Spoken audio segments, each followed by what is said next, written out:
दोस्तों आज की इस वीडियो में हम बात करने वाले हैं सोशल मीडिया की उन ताज़ा तरीन और सबसे ज्यादा वायरल कंट्रोवर्सीज की जिन्होंने हर तरफ हलचल मचा रखी है। एक तरफ रेहान तारिक और इकरारुल हसन का बड़ा पॉडकास्ट है जिसमें रेहान तारिक ने इकरारुल हसन से ऐसे सवालात किए कि इंटरनेट दो हिस्सों में बंट गया। दूसरी तरफ एक पुराना मामला दोबारा ट्रेंड में आ गया और साथ ही कुछ नए तनाजात ऐसे सामने आए जिन्होंने सोशल मीडिया पर आग लगा दी है। दोस्तों सबसे पहले बात करते हैं एक हालिया और सबसे ज्यादा जेरे बहस चीज की जिसने लोगों की तवज्जो हासिल की। वो है इकरारुल हसन का एक पॉडकास्ट में आना जो कि रेहान तारिक के साथ हुआ। इस पॉडकास्ट में रेहान तारिक ने काफी सख्त और सीधे सवालात किए जिन्होंने पूरे इंटरव्यू को काफी ज्यादा वायरल बना दिया। बातचीत में माजी के बयानात, सियासी आरा और मुख्तलिफ तनाजात को भी उठाया गया। अल्लामा इकबाल इंटरनेशनल एयरपोर्ट पे गरजते बरसते सैयद इकरारुल हसन सबने देखे हैं, तो यही तो कहा था कि इसका हाल भी जवाद अहमद जैसा होगा। जवाद अहमद कोई गाली है क्या? उसने आपको गाली दी थी?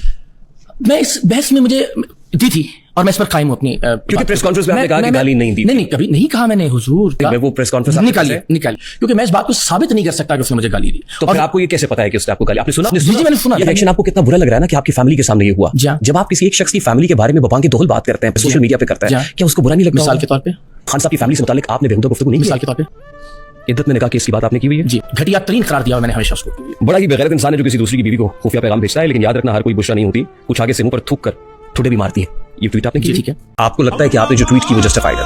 जी बिल्कुल। आज एक एफआईए एहलकार ने एयरपोर्ट पे आपकी फैमिली के सामने एक स्टेटमेंट दिया, आपको बुरा लगा? मैंने आप किसी की फैमिली से मुतालिक इस तरह की गुफ्तगू कर रहा है, वो जस्टिफाइड है? आप मुझसे पूछिए, हर्फ बहर्फ में आज भी अपने एक एक लफ्ज पर कायम हूं। आज यूं लगता है कि जैसे इमरान खान आपके लिए गाली है। लोगों के दिलों में घर करें।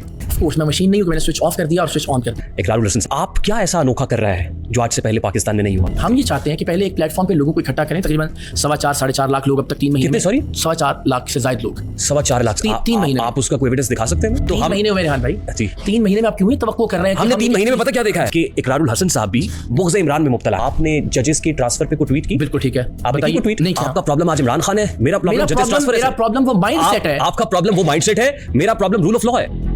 आप एक एफआईए एहलकार को उसका आईना ये कैमरा ऑन करके दिखाने की कोशिश करते हैं। वो जो ताकतवर है, जो जजेस ट्रांसफर हो रहे हैं, उसके ऊपर तो इकरार साहब को मैंने नहीं देखा कि अपने 4 साढ़े 4 लाख लोगों को लेकर निकलते सड़क पे प्रोटेस्ट करते हैं। दोस्तों इस इंटरव्यू में इकरारुल हसन कई सवालों के वाज़ेह जवाब नहीं दे सके और कुछ जगहों पर वो कंफ्यूज भी नजर आए। इसी वजह से ये पॉडकास्ट सोशल मीडिया पर टॉप ट्रेंड बन गया और लोग इस पर खुलकर अपनी राय दे रहे हैं। इसी दौरान सोशल मीडिया पर इस मामले से जुड़ा हुआ एक और क्लिप भी बहुत ज्यादा वायरल हो रहा है जिसमें मिशी खान ये कहती हुई नजर आ रही है कि अब शायद इकरारुल हसन को सुकून आ गया होगा क्योंकि जिस एफआईए एहलकार का जिक्र किया जा रहा था उसे मुअत्तल कर दिया गया है। इकरारुल हसन साहब से एक कोई और जर्नलिस्ट है, वो उनसे जो है पूछ रहे हैं कि जी आपको वो जो एफआईए का एहलकार है उनको जो नौकरी से मुअत्तल कर दिया गया है, तो अब आपको क्या कहना चाहेंगे? वो ये नहीं कहना चाह रहे कि उनको अच्छा लगा है बुरा लगा, लेकिन उनकी जो शुरू की मुस्कुराहट है ना, उसने ही सारी जो स्टोरी है ना वो बयान कर दिया। उसके बाद अगर वो आधे घंटे का भी अपना एक्सप्लेनेशन देना तो उसका कोई फ़ायदा नहीं है। लेकिन आई होप इकरारुल हसन साहब आपको सुकून आ गया होगा, तसल्ली हो गई होगी, आपके दिल में ठंड पड़ गई होगी कि उस एहलकार को जो है ना वो मुअत्तल कर दिया गया है। ठीक है ना, अब आप खुश हो, अगला टारगेट ढूंढें। अब वो नहीं होता जिस तरह आप शो करते थे सरेआम का अगला टारगेट ढूंढना, क्योंकि अब आपके पास चैनल तो है नहीं, फ़ौरन आपका फ़ोन खुल जाता है। वैसे असूलन एक और चीज़ भी आपको बता दूं कि किसी भी यूनिफॉर्म्ड एहलकार की वीडियो बनाना भी जुर्म है।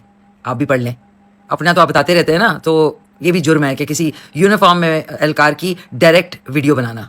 ठीक है, I hope now you are happy. बड़ा मार्का मारा है आपने माशाल्लाह से, मुबारक हो आपको। दोस्तों एक वायरल वीडियो में एक एंकर अवाम से सवाल करता है कि अगर उन्हें पैसे दिए जाएं तो क्या वो अपनी सियासी राय बदलेंगे और क्या वो इमरान खान को छोड़कर जवाद अहमद या इकरारुल हसन को वोट देंगे।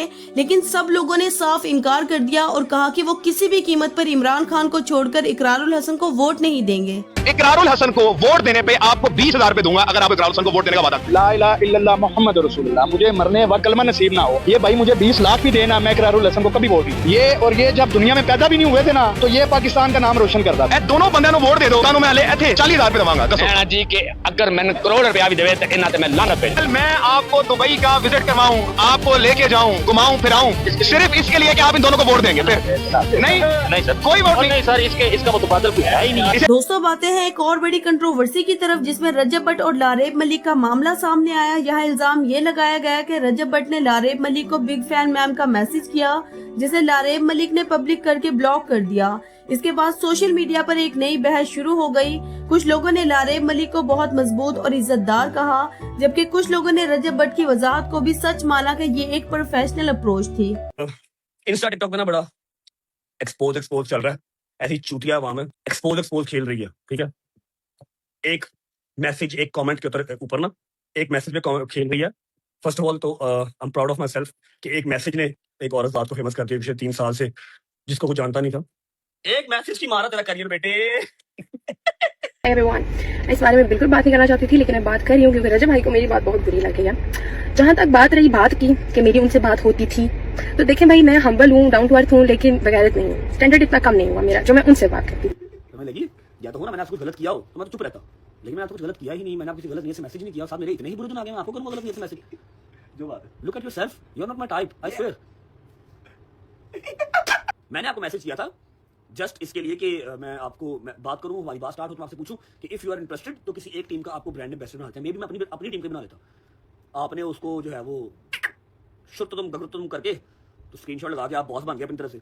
आई प्रॉमिस ये आपके गले पड़ जाएगी चीज, डांटी पड़ेगी आपको। वो 2 4 5 दिन का फॉर यू तो मिला, आपने बड़ा एंजॉय किया फॉर यू को, लेकिन अभी कमेंट्स नहीं ऑफ करने, ठीक है। और अगर आपको मैसेज करना था ना, मैसेज करने का प्रोफेशनल वे होता है। जब आप किसी को पिच करते हो ना किसी कैंपेन के लिए, तो इस तरह से मैसेज नहीं किए जाते। अगर मुझे फेम चाहिए होता ना, मैं जब से ये बात हुई उसके बाद 5-6 पॉडकास्ट कर चुकी होती। मेरे लिए तो यही बहुत बड़ी बदनसीबी है कि मैं अगर वायरल भी हुई हूँ तो आपके साथ मेरी तस्वीर हर पोस्ट पे आती है, जो बड़ी जहर लग रही है। 5 मेरे जैसे खरीदेंगे, मेरी जो 1 महीने की इनकम है ना बेटा जी, वो पूरे साल में भी नहीं बनाते होंगे, ठीक है। ये देखने में साथ लगा रही हूँ। सैल्यूट टू ईमान जैसी लड़कियां जो आप जैसे मर्दों के साथ इतनी जिंदगी भी गुजार लेती है। अगर आप लोगों को लगता है कि मैंने फेम के चक्कर में किया, आप सब मुझे अनफॉलो करते हैं, मुझे कोई प्रॉब्लम नहीं है।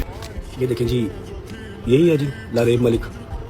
मैसेज किया खुद, मैच डन समझूं। उसको भी कॉल करती हूँ, ठीक है। मैं उसको बोलती हूँ जी तुम ये कहानी कर दो, उसने कर देना है। Big fan man. Just imagine अगर हमारी कोई पुरानी चैट नहीं भी है, हम रैंडम है, इसमें एक्सपोज क्या है? एक कंटेंट क्रिएटर दूसरा कंटेंट क्रिएटर को जिसके उससे आधे भी फॉलोअर नहीं है कर सकता है। दोस्तों, बाद में रजब भट्ट ने खुद भी कहा कि वो इस मामले पर पछता रहे हैं कि उन्होंने इतनी गैर जरूरी बात का रिप्लाई क्यों किया, और अब वो फैसला कर चुके हैं कि आइंदा वो ऐसी चीजों पर कोई रद्द-ए-अमल नहीं देंगे।